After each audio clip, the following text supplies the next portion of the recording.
Sim, perfeito. Assim, eu acho que o cenário para investir em petróleo no Brasil hoje, ele é bastante complexo por conta justamente dessa queda que houve do petróleo muito mais rápida do que o esperado.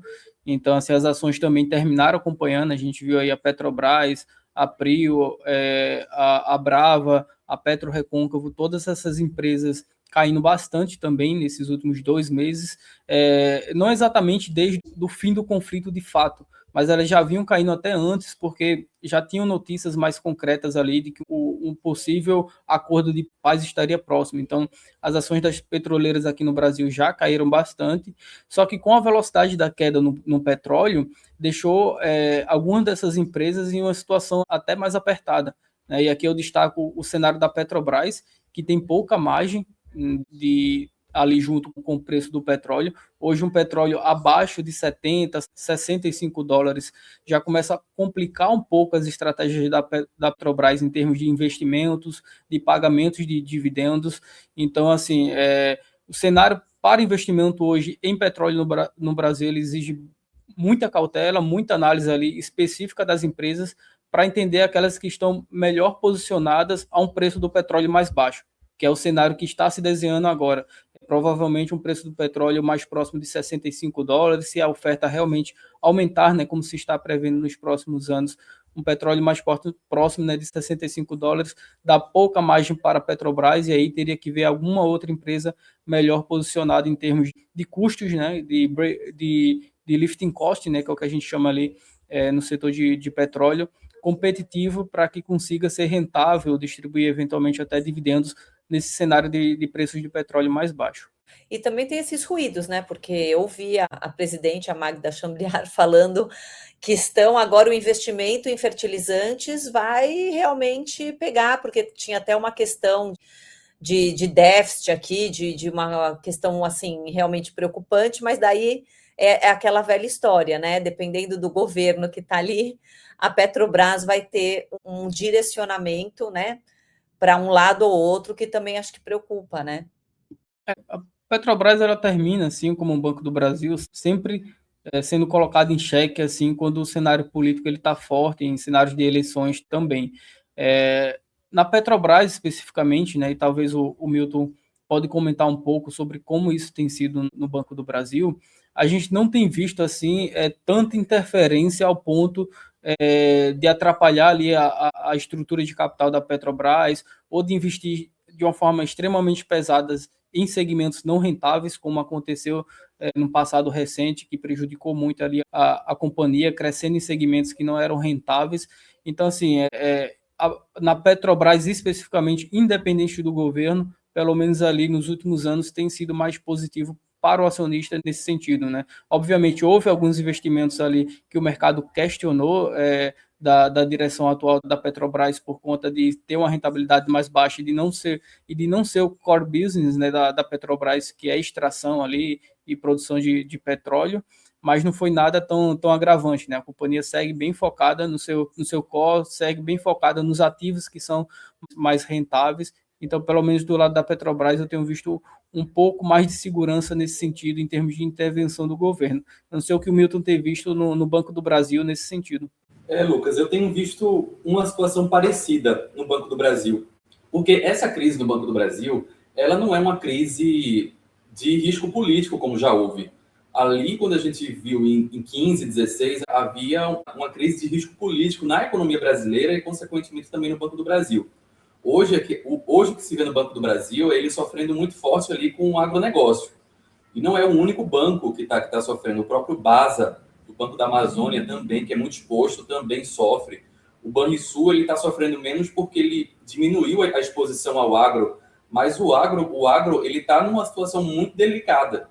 Isso, várias empresas do agro também estão numa situação muito delicada. Então, a gente vê esse momento do ciclo muito desfavorável. O Banco do Brasil ele tem um terço da carteira ali focado em crédito agrícola. Então, ele é naturalmente muito sensível ao crédito agrícola. Então, eu acho que é possível criticar o governo em vários aspectos, mas em relação ao tratamento ao Banco do Brasil e à Petrobras, realmente não se tem visto uma grande ingerência, uma coisa muito absurda, como já se viu no passado, né? Inclusive ali, principalmente no governo Dilma, né? Que os preços da gasolina foram segurados à força. Em relação, vou dar a minha opinião em relação a esse investimento da Petrobras em fertilizantes. Eu acho que pode ser que não seja o core da empresa, mas eu acho que uma empresa de economia mista, ela pode fazer isso. Não é nada tão extraordinário. O Brasil é uma potência agrícola com um déficit gigantesco de fertilizantes, né? É praticamente tudo importado, 90%, 85%. E se importa, às vezes, de países em guerra, como a Rússia, né, do outro lado do continente. Então, eu acho que empresas de economia mista têm que fazer também um meio termo, né, entre gerar lucro e também, ao mesmo tempo em que gera lucro, também ter uma preocupação com a segurança energética e também alimentar do país. Né? Eu, pessoalmente, não acho nada extraordinário, desde que seja feito dentro do bom senso, óbvio, né? Buscando boas alternativas de investimento, com boas taxas internas de retorno. Isso faz sentido até incluindo dentro dessa grande tese de desglobalização no mundo, né, Milton? Assim, tem a ver, assim, diretamente, é claro que a gente vê Estados Unidos buscando se globalizar, se industrializar mais, fazendo fábrica, China fazendo a mesma coisa. Assim, essa amizade, esse senso cooperativo do mundo que reinou nos últimos anos, ele está menor hoje. Então, qualquer tipo de conflito fora acaba impactando. Uma guerra fechou, pode atrapalhar petróleo, pode atrapalhar fertilizante. Então, cada um trazer para o seu quintal esse tipo de especialização, e o Brasil, que precisa muito disso, do fertilizante, né, é importante. É uma veia que pode ser mais bem explorada, assim. Com certeza. Eu acho que, às vezes, o mercado é um pouco dogmático, não é, Guilherme?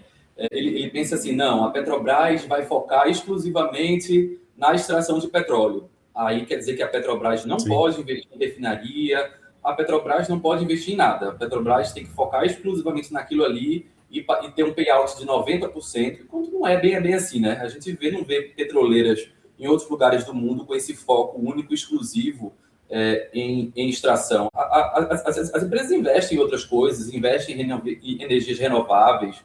Eu acho totalmente cabível que uma empresa como a Petrobras ela possa diversificar um pouco, claro, não fazer como já fez no passado, né, de forma atabalhoada e extremamente mal sucedida, mas eu acho que uma diversificação, inclusive priorizando a segurança alimentar de um país que é uma grande potência agrícola, eu acho extremamente cabível.